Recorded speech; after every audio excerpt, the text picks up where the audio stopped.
بسم اللہ الرحمن الرحیم۔ آج انشاءاللہ عز و جل چند ایسی روایتیں بیان کروں گا جن کے بارے میں محدثین نے کہا ہے کہ یہ روایتیں من گھڑت ہیں، لیکن ہمارے ہاں ان روایتوں کو عام طور پر بیان کر دیا جاتا ہے۔ واعظ کرنے والے بھی ممبروں پر بیٹھ کر، اس کے علاوہ عوام بھی ان روایتوں کو بیان کر دیتے ہیں۔ چند روایتوں کو میں پیش کرتا ہوں، ان کے بارے میں محدثین نے وضع کا حکم لگایا ہے۔ میرے پاس ہاتھ میں کتاب ہے العالی المصنوع فی الاحادیث الموضوعہ کے نام سے، امام جلال الدین سیوطی رحمۃ اللہ تعالی علیہ کی کتاب۔ امام جلال الدین سیوطی رحمۃ اللہ تعالی علیہ کی کتاب کی جلد نمبر 1 ہے، اس کا صفحہ نمبر ہے 348۔ صفحہ نمبر 348 پہ جو ولایت علی والی روایت ہے، اس کو عمومی طور پر ہمارے ہاں ممبروں پر بیان کیا جاتا ہے۔ حضرت مولا علی رضی اللہ تعالیٰ عنہ کے بارے میں کہا جاتا ہے کہ ان کے بارے میں حضور علیہ الصلوۃ والسلام نے ان کی ولایت کے بارے میں فرمایا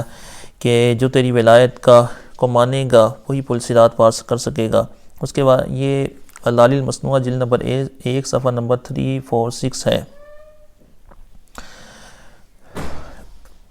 یہ مستدرک الحاکم کی روایت ہے کہ ان علی مرفوعا اذا جمع اللہ الاولین والآخرین یوم القیامہ ونصب الصراط علی جسر جہنم لم یجزہ احد الا من کان معہ براءۃ بولایت علی، کہ جب پل صراط بھی لگا دیا جائے گا، اولین اور آخرین کو جمع کر دیا جائے گا، تو مولا علی رضی اللہ تعالیٰ عنہ سے مرفوع روایت کیا گیا ہے کہ حضور علیہ السلام نے ارشاد فرمایا کہ وہی جو جنت کو وہی پل صراط کو پار کر سکے گا جس کے پاس علی کے ولایت کا پروانہ ہوگا۔ موضوع،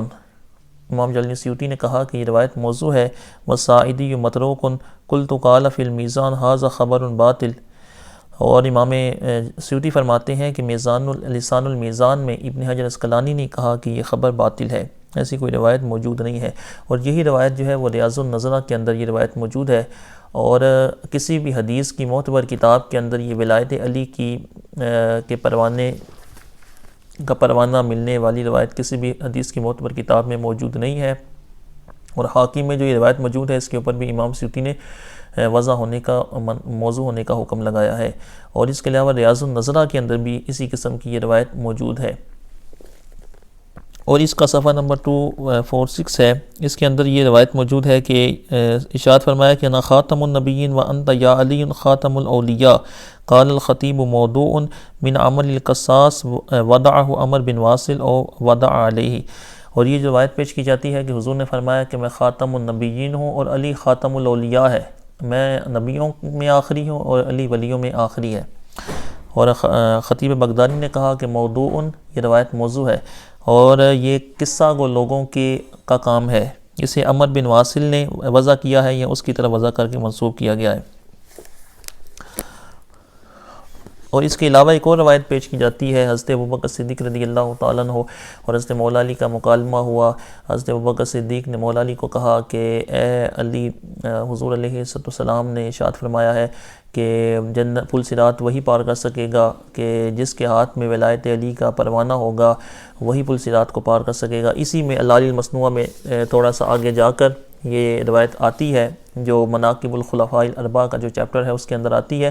تو مولا علی کو بتایا کہ وہی پل صراط کو پار کر سکے گا کہ جس کے پاس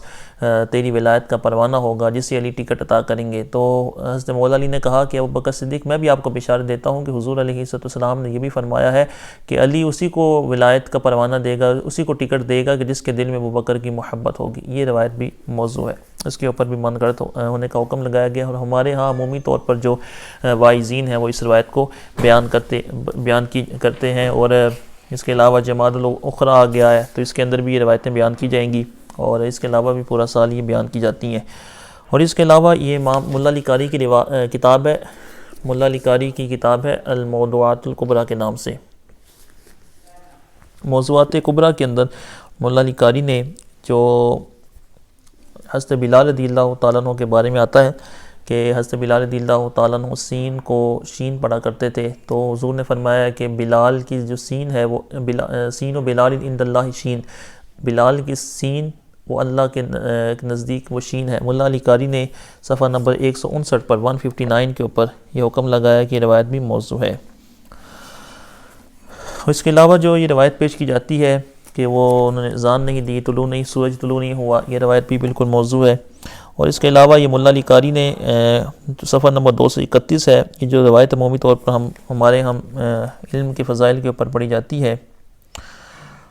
من زار العلماء فکانما زارنی ومن صافح العلماء فکانما صافحنی ومن جالس العلماء فکانما جالسنی ومن جالسنی فی الدنیا اجلس الی یوم القیامہ۔ قال فی الذیل فی اسنادی حفص کذاب۔ یہ جو روایت پیش کی جاتی ہے کہ جس نے علماء کی زیارت کی اس نے میری زیارت کی، اس نے علماء سے مصافحہ کیا اس نے مجھ سے مصافحہ کیا، جو علماء کے پاس بیٹھا وہ گویا میرے پاس بیٹھا، اور جو دنیا میں میرے پاس بیٹھا اللہ بروز قیامت اس کو میرے پاس بٹھائے گا۔ روح البیان وغیرہ اس کے علاوہ تفسیروں کے اندر یہ روایت مل جاتی ہے۔ اس روایت کے اوپر بھی مولا علی قاری نے کہا کہ قال فی الذیل، یعنی امام سیوطی نے ذیل العال المصنوع، جو عال المصنوع کا جو ذیل ہے اس کے اندر کہا کہ فی اسنادی حفص، اس کی سندوں کے اندر ایک حفص نامی راوی ہے، کذاب، اور وہ کذاب ہے۔ یہ روایت بھی بالکل اس کو موضوع ہونے کا اس کے اوپر حکم یہ بیان کیا۔ اس کے علاوہ حضرت ابوبکر صدیق رضی اللہ تعالیٰ عنہ حضرت مولا علی کا جو مکالمہ ہے اس کے بارے میں بیان کر دیا، اور یہ بھی کہا جاتا ہے یزید کے بارے میں بھی کہا جاتا ہے کہ اس کے بارے میں ایک روایت پیش کی جاتی ہے کہ ایک مرتبہ حضرت امیر معاویہ رضی اللہ تعالیٰ عنہ وہ یزید کو کندھے پر بٹھا کے لے جا رہے تھے، تو حضور نے دیکھا تو فرمایا کہ دیکھو جنتی کے گردن پر، جنتی کے کندھوں پر جہنمی سوار ہے۔ یہ روایت بھی بالکل موضوع ہے، ایسی کوئی روایت موجود نہیں۔ اور بڑھیا کا واقعہ وہ تو آپ کو جانتے ہیں کہ حضور علیہ السلام سے جو منسوب کیا جاتا ہے کہ ایک بڑھیا عورت وہ حضور علیہ السلام پر کوڑا پھینکا کرتی تھی، اور وہ جب بیمار ہو گئی تو حضور علیہ السلام اس کی عیادت کے لیے چلے گئی۔ یہ بھی کسی حدیث کی کتاب کے اندر روایت موجود نہیں ہے، یہ روایت بھی بالکل موضوع ہے۔ اس طرح ایک اور روایت پیش کی جاتی ہے کہ سرخ گلاب کے پیدا ہونے کے بارے میں، کہ سرخ گلاب حضور علیہ السلام کے پسینہ مبارک سے پیدا ہوا، اور حضور علیہ السلام نے ارشاد فرمایا کہ جسے یہ پسند ہو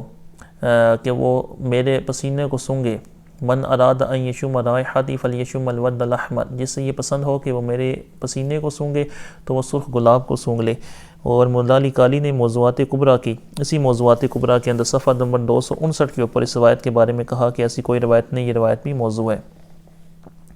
اور الدنیا مزرعۃ الاخرہ، دنیا آخرت کی کھیتی ہے جو حدیث پاک پیش کی جاتی ہے، یہ بھی ایسی کوئی حدیث نہیں ہے۔ یہ بعض بزرگوں کا کلام ہے کہ دنیا آخرت کی کھیتی ہے، لیکن ایسی کوئی حدیث نہیں ہے، روایت بھی موضوع، اس کے اوپر بھی موضوع ہونے کا حکم لگایا گیا ہے۔ اور رمضان کی مبارکباد دینے کے حوالے سے یا کسی بھی مہینے کی مبارکباد دینے کے حوالے سے جو روایتیں پیش کی جاتی ہیں کہ اس کے اوپر جنت واجب ہو جائے گی جو سب سے پہلے مبارکباد دے گا، ایسی کوئی روایت نہیں ہے، یہ ساری روایتیں موضوع ہیں۔